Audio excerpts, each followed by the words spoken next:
नमस्कार दोस्तों, मैं शिक्षा शास्त्री लाल ब्रज शर्मा आचार्य। मित्रों, हमने 5वां अध्याय तक जो है आपको बता दिया था।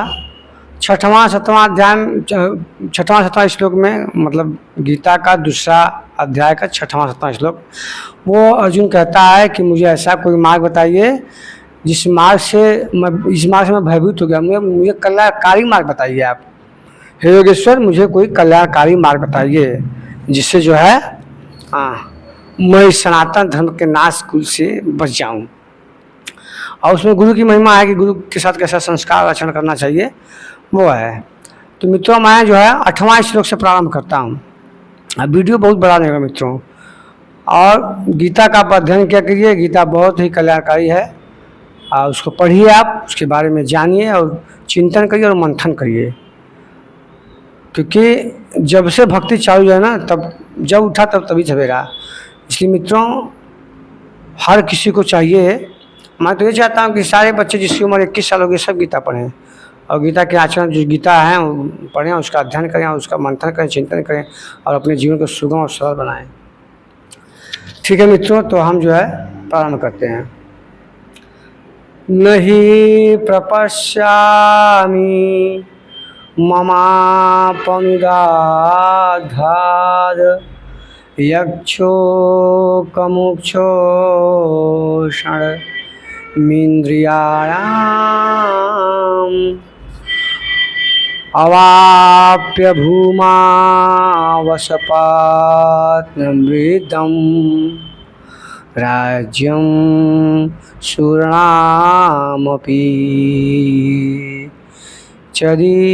चाधिपत्यम। मतलब वो अर्जुन भूमि पर निष्कटक धन धान्य संपन्न राज्य और देवताओं के स्वामीपन इंद्रपद को पाकर भी मैं उस उपाय को नहीं देखता जो मेरी इंद्रियों को सुखाने। देखिए अर्जुन कितना उसको माया घेर दिया है। अर्जुन को कितना माया जो है सुखाने दूर से जब सुख बनाई है, यह सब लेकर मैं क्या करूँगा।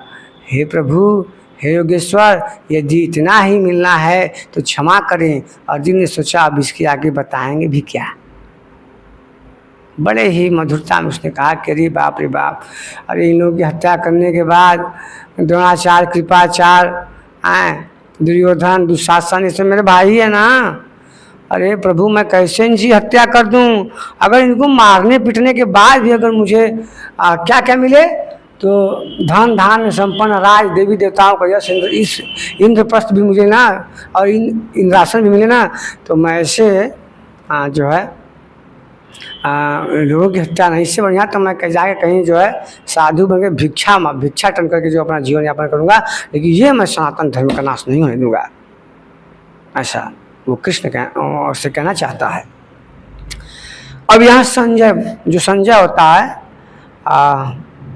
धृष्टराज का जो सारथी था पहले, फिर नौकरी को छोड़ देते हैं, फिर आते हैं तो करते तो संजय आके, और संजय जो है क्योंकि दिव्य दृष्टि जो है दिए थे वो, तो कहता है संजय, एव मुक्ता ऋषिकेशम गुराकेश परम तप नयोत्से इति गोविंद मुक्त्वा तूष्णी बभूवः। संजय बोला, हे राजन, संजय कह रहा है कि हे राजन, अर्जुन तो कह रहा है नयोत्सम गोविंदम नयोत्स गोविंदम, हे गोविंदम, मैं युद्ध नहीं करूँगा। मेरे अंदर जो प्राणों को सुखा देने वाले मेरा शरीर जो है कांप रहा है, और मैं इस अवस्था में ये मैं युद्ध नहीं कर सकता। कि इसी से महापुरुष मेरे सामने खड़े हैं, जिनके गोदी में जाके मैं बैठ जो खेलता था, विश्व पितामह, मेरे पितामह हैं वो। मैं बचपन में उनकी गोदी में जाके खेलता था, उनके कोई कपड़े को स्पर्श नहीं करता था, उनके सफ़ेद वस्त्रों को।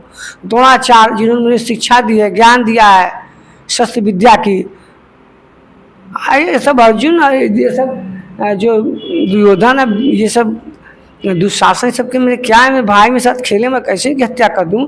अगर इनकी हत्या करने में यश बाबा ये सब तो मुझे नहीं, वो अपना सब जो है तीर धनुष बाण तलवार कट्टा बंदूक पिस्टल रिवाल्वर जो था सब अपने रख देता है।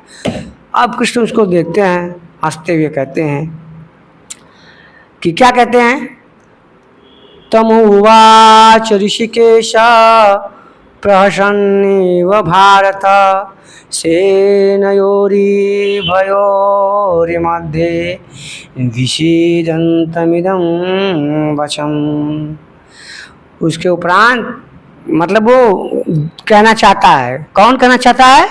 तो संजय कह रहा है अनरु से, अनरु का मतलब धृतराष्ट्र से। वो तो उसको तो महत्वाकांक्षा थी ना कि मेरा बेटा राजा बन जाए, तो इस युद्ध में किसका दोष है? हालांकि कोई युद्ध नहीं है, आप समझिए इसको, गीता समझ सब समझ आएगा। तो और सुनिए दोस्तों, मेरा वीडियो ना छोड़ के जाया मत करिए। मैं कहता हूँ कि जवानी में आप नहीं किए, बचपना में नहीं किए भक्ति, जवान स्टार्ट हो जाए, अभी से स्टार्ट कर लीजिए। अभी से जो है ना ध्यान साधना किया करिए, अपना परलोक सरिए। जो मेरे पिता तुल्य हैं, जो चाचा इस सब जो मैं प्रार्थना करता हूँ ना, अभी जो समय बचा है 10-20 साल 50 साल हैं, जो भी उम्र आपकी हो हैं, आप जो है परमात्मा की साधना में अपना जीवन व्यतीत कर दीजिए। आराम से ध्यान साधना किया करिए भोरे में 4 बजे ब्रह्म मुहूर्त में 3:45 से लेकर 5:45 तक। ठीक है, आगे बढ़ते हैं। तो अंतर्यामी गुस्सा ने देवताओं सेनाओं के बीच उस शुक्र अर्जुन को हंसते हुए देखा। हंसते हैं मतलब आए किसको पता नहीं किसा मुँह हो गया। तो अब जो है श्री कृष्ण बोलते, श्री भगवान उवाच अशोचान शोचस्त्वं प्रज्ञावदांस भाषते भाषसे गता सुनश्च नानुशोचन्ति पंडिताः। के अर्जुन, जो पंडित जन मारे गए, जो मर गए और जो मरने वाले हैं, ज्ञानी जन उनका शोक नहीं करते हैं, ज्ञानी जन उनका शोक नहीं करते हैं। मित्रों, आज ये मैं लाल कपड़ा जो दिख रहा है ना, ये लाल कपड़ा, एक पंडित जी आए हैं, वो PhD किए हैं, डॉक्टर डॉक्टर जो है क्या त्रिपाठी हैं, तो आते हैं हमारे यहाँ, तो उनसे अक्सर बातचीत हमारी होती है। तो आज वो चर्चा होने लगी, तो कहें कि वेद आप रखे हैं और वेद को पहले लाल कपड़ा में रखिए आप। कहीं वेद क्या है? वेद भी तो सब देवताओं का बस वर्णन है, बस यातना प्रार्थना है। मैं सब पढ़ूँगा, आप क्या पढ़ेंगे? सब पढ़े हैं हम, ऐसे नहीं 12 साल पहले से मैं रखा हूँ, तो क्या करें? उनकी बात मान के जो है ना हमने लाल कपड़ा में उसको रख दिया है। अच्छा है, 12 से 1 घंटा हमारा चर्चा हुआ दुकान पे, 45 मिनट कम से कम चर्चा हुआ है। गए यहाँ से तो हम कहें कि आपने पूरा गीता पढ़ा है, तो हाँ गीता हम पढ़ेंगे, हम भी पढ़े और मैं 5 रिसर्च कर चुका हूँ। तो 4 क्वेश्चन दिए हैं उनको, बात तो हमारी अच्छी हुई है। तो ठीक है मित्रों, तो क्या कहते हैं कि जो पंडित जन चले गए ना, क्या जो पंडित जन चले गए उसके लिए ना जो ज्ञानी जन होते हैं ना, वो शोक नहीं करते हैं, और जो नहीं गए उनके भी शोक नहीं करते हैं। ज्ञानियों का काम नहीं है। तो बात तो ब्राह्मण जैसा कर रहा है, तो पंडित से बात कर रहा है, लेकिन तो पंडित है नहीं। जिसके दिल तू शोक कर रहा है ना, तो वो सब चले जाएंगे, और जो नहीं कि वो भी जाएंगे। तो तू शोक ना कर, मेरा मित्र है, मेरा साथी, मेरा मित्रवा है, मेरा भाई है, और मैं समझा रहा हूँ, मेरी बात को समझ तू कि मैं नहीं चाहता कि जो दुख हो, तो दुख में मत पड़, दुखों के मत पड़ तू। मैं तुझे ऐसा मार बनाऊँ तुम्हें सुख ही सुख। आगे बोलते हैं कि जिनके 5 बजे कि वो मर जाएंगे, और तू पंडितों जैसी बातें तो करता है, वो तो यही बताता हूँ। और आगे बोलते हैं कृष्ण, नते ववाहं जातु नाशं त्वं नेमे जनाधिपा न चैव न भविष्यामः सर्वे वयमतः परम। और पंडित जी तो खूब वेद का जो है ना पढ़े हैं, मेरे साथ मार खूब तेज पढ़े हैं ना, जिससे प्रदर्शित कर रहे थे कि मैं जानता हूँ। तो भैया पंडित कोई भी हो, हम उनका वो नहीं कर रहे हैं, अच्छे हैं, वो पीएचडी किए हैं वो। आज संस्कृत वैसे तो बढ़िया बढ़िया संस्कृत पढ़ रहे थे, हाँ हमसे अच्छा पढ़ रहे थे। लेकिन बात क्या है ना, अक्षरों को पढ़ने से कोई ज्ञानी या कोई बुद्धिजन, कोई प्रज्ञावान नहीं होता है। उसको वही उनको बताए हो कि उसको आत्मसात भी करना चाहिए। मैं करता हूँ, उस मार्ग में चलता हूँ, समझ रहे हैं ना, मैं चलता हूँ उस मार्ग पे, ऐसे फर्जी नहीं बतियाता हूँ, जीवन उसको उतारता हूँ। तो मेरे गुरु भी कहते हैं, एक उनका दोहा है कि जैसे नाव है, उसका व्याख्या में बताता हूँ मैं आपको कि नाव जो है नदी में है, वही अर्जुन को समझा। तो मैं कभी भी कहते हैं कि नाव है, नैया है, नदी में है, तो उस पर आते हैं यात्री, जाते आते, क्या नैया उनके साथ जाती है क्या? नैया कभी नहीं रहती है, नैया तो वहीं रहती है। उसी प्रकार वो बोलते हैं कि तुम भी जो है ना ऐसा बन के रहो, कोई आए कोई जाए, जो ज्ञानी उनका शोक का हर्ष नहीं करते हैं। आए हैं तो जाएंगे, राजा रंग फकीर, तो सबको आना जाना लगा रहेगा। तू शोक मत कर, मेरा मित्र है, हाँ इसलिए जो ऐसा तू कर मत कर। मैं नहीं चाहता हूँ कि तू शोक में पड़, मैं तुझे शोक दुख लाभ हानि जब ऐसे मैं ऊपर उठा दूंगा, मेरी बात तो मान। तो ऐसा ना मैं, अर्थात सदगुरु किसी कान में ऐसा रहा नहीं, वैसा वो कहते हैं कि वो समय कभी था ही नहीं जब मैं जैसा सदगुरु नहीं रहा और तेरे जैसा अनुरागी नहीं रहा। इसीलिए कृष्ण तो कहते हैं मित्रों, गीता बस रसे से सेंस आप पढ़ते जाइए, बड़ा मजा आएगा इसमें, बहुत अच्छी चीज़ है गीता, बता रहे हैं। करोड़ों लोग अपना जीवन सुधार रहे हैं इसे। मित्रों, जब भी मैं संकट में पढ़ता था ना, तो मैं गीता पढ़ता था, और मैं उस संकट तो मेरे पास कई लाख रुपये कर्ज था, मेरे पास 4 लाख मेरे पास कर्ज था। मुझे ऐसा लगा कि मैं हत्या करूं, लेकिन मैं गीता का अध्ययन क्या हूँ, तो गीता बड़ा मौसू लड़ा और भर दिया, 1-2 साल में उसको भर दिया मैं 4 लाख रुपया। तो इसलिए जब भी आपको संकट कोई दूंगा, तुरंत गीता उठाइए, तो गीता जीना सिखाता है, कैसे जिया जाता है। कृष्ण को समझ लेंगे, बहुत कुछ समझेंगे, और कबीर को समझ लेंगे ना, तो फिर कबीर का हो जाएंगे। मैंने कहा ना कि मैं कबीर और कृष्ण को अपना गुरु मानता हूँ, कबीर को, और कृष्ण भी उनको भी उसी दर्जे में रखता हूँ। लेकिन जब बात कृष्ण और कबीर की आएगी, तो मैं कृष्ण को ऐसे करके और मैं कबीर के साथ चल जाऊँगा। हाँ, लेकिन निगलेक्ट नहीं कर रहा हूँ, क्योंकि कबीर मुझे बहुत बेस्ट लगते हैं। मैं यहाँ दोनों में वो नहीं बता रहा हूँ कि कौन बड़ा, मैं ये बता रहा हूँ मैं कबीर के साथ चला जाऊँगा। तो कबीर झोपड़िया में रख के, टूटी मड़ई में रख के ना साधना करते थे, ब्राह्मणों को भोजन करते थे। और कृष्ण तो भाई राजा महाराज थे, उनके पास ध्यान साधना योग करने के लिए, अष्टांग योग करने के लिए बहुत समय था। तो अब आगे हम आते हैं मित्रों, आगे बढ़ते हैं।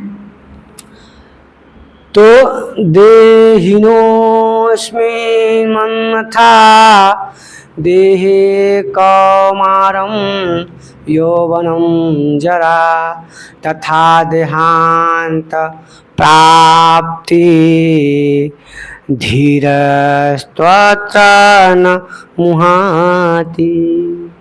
कृष्ण कहते हैं कि जैसे जीवात्मा इस देश में, जैसे कृष्ण कहना चाहते हैं कि जैसे जीवात्मा मतलब वही आत्मा चेतना रूपी जो आपके शरीर में आता है, जब आप गर्भ में होते हैं तो आता है, इसमें पलता है, 9 महीने बाद बाहर निकलता है।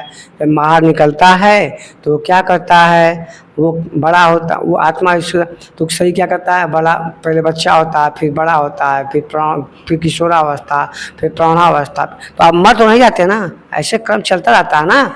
वही कृष्ण से आता है जो सैन्य जो होता है मित्रों, जो है आप मर तो नहीं गए, फिर पुनः वृद्ध होता है।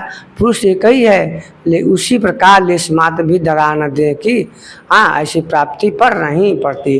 कलियुग का यही परिवर्तन है, तब तक चला रहेगा जब तक परिवर्तन से परे की वस्तु नहीं मिल जाती। मतलब ये ऐसा निरंतर चलता रहेगा, मतलब बार बार आप जन्म लेते रहेंगे, बार बार युवा होंगे, जवान होंगे, बच्चे होंगे, बूढ़े होंगे, फिर मर जाएंगे। क्यों?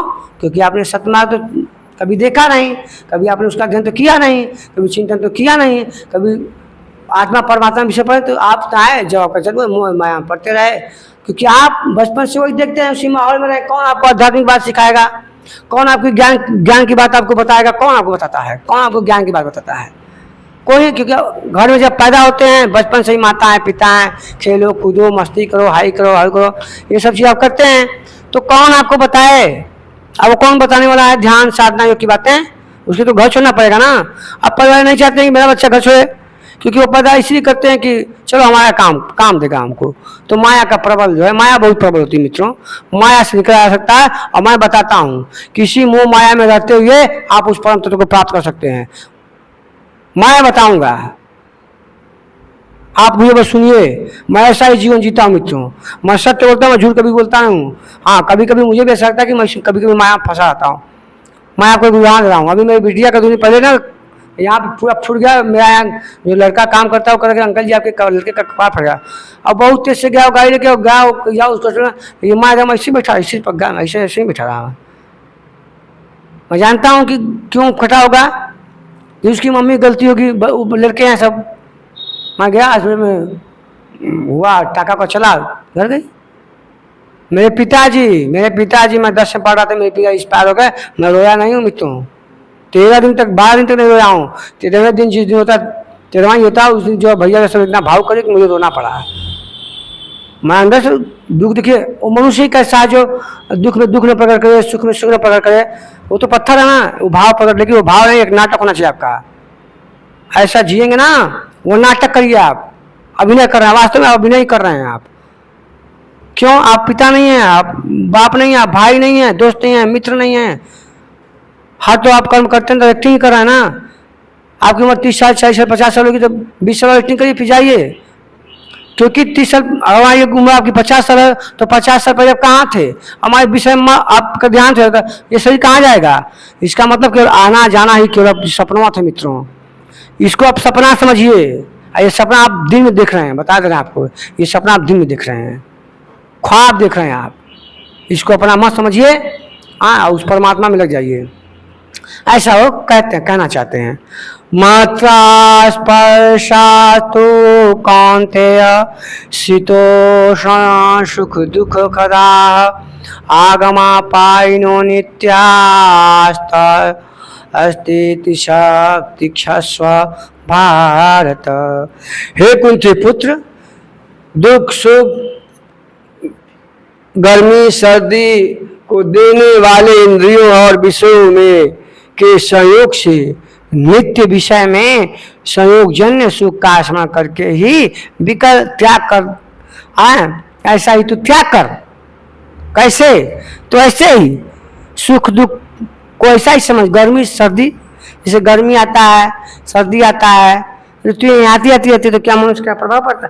नहीं, उसी प्रकार सुख को तो समझ, फालतू का चिंतन मत कर। मैं हूं ना, किसको है तुमको इंतजार? मैं हूं ना, मैं योगेश्वर, मैं हूं ना, मैं तुझे निकालूंगा इस माया से। तो जो है तुम्हारा जो है अर्जुन इंद्रिय संयोजन सुख का स्मरण करते ही कुल धर्म कुल गुरुओं की पूजता इत्यादि इंद्रियों के लगाव के अंतर्गत ये क्षणिक होते हैं, छूटे नाशवान होते हैं। विषयों को तू इसका त्याग कर, सहन कर, तू सहनशील बन, समझा? तू सहनशील बन। और अर्जुन सर्दी सहन करता हुआ क्या ये रेगिस्तान की लड़ाई या अर्जुन गर्मी सहन करे? कुरुक्षेत्र जैसा लोग बाहर बताते हैं, समिति स्थली कुल 18 दिन तो लड़ाई हुई, इतने में कहाँ से सर्दी गर्मी आ गई? वाह वाह रे अग्रगान स्वामी जी महाराज, भाई वो कह रहे हैं 18 दिन लड़ाई हुई तो कहाँ सर्दी गर्मी आ गई? अरे भैया उदाहरण दे रहे हैं ना वो। चलिए मित्रों, आगे बढ़ते हैं। तो सहन कर, मान अपमान को सहन कर, योगी निर्भर होता है। और इधर देश की लड़ाई चित्रम मित्रों मैं बता दूं, देखिए जीवन में ना आपका कोई अस्तित्व आपके पास कोई क्षेत्र नहीं है। मैं बता दूं कुछ क्षेत्र आपके अंदर है, यही कुछ क्षेत्र है, इसी शरीर में कुछ क्षेत्र है। और शरीर के अंदर क्या है? तो काम, क्रोध, मैं, लोभ, लालच, ईर्ष्या, तृष्णा, ये सब का आप नाश कर दीजिए। नाश कैसे करेंगे मित्रवर?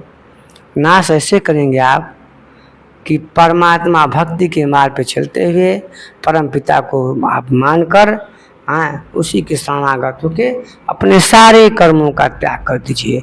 लाभ हानि जय प्रजा मान सब उसके चरणों में आप जो है रख दीजिए। मित्रों अब जो है यही हम बंद करते हैं। वीडियो बहुत बड़ा हो जाएगा। नमस्कार, आपका कल्याण हो, आपके भाई बंधु चाचा चाची सब, आपके बाल बच्चे सब अच्छे से पढ़े लिखे, आप एकदम मस्त रहें, स्वस्थ रहें, भगवान से मैं प्रार्थना करता हूँ कि हे प्रभु, लोग तो प्रार्थना में क्या क्या मांगते हैं, जय पराजय, लड़का बच्चा, हम मैं ही समझता हूँ मित्रों, मैं सत्य बता रहा हूँ। मेरी डायरी उसमें मैं लिखा हूँ बहुत पहले कि अगर कुछ देना चाहते हैं मानव तो मानव समाज को आप सुखी कर दीजिए बस। लाल बाबू शर्मा आचार्य की, शिक्षा शास्त्री लाल बाबू शर्मा आचार्य की यही कामना है। सारा मानव समाज सुखी रहे, सब किसी को, सब भाई भाई बंधु इतनी शक्ति देना हमें प्रभु, मन का विश्वास कमजोर रहो। ओम। मेरा चैनल लाइक करिए, शेयर करिए, सब्सक्राइब करिए। नहीं करेंगे तो भी कोई मुझे कोई प्रभाव उसका पड़ने वाला नहीं है, करेंगे तभी कोई। ओम कबीराय नमः। ओम नमः शिवाय। नमस्कार दोस्तों।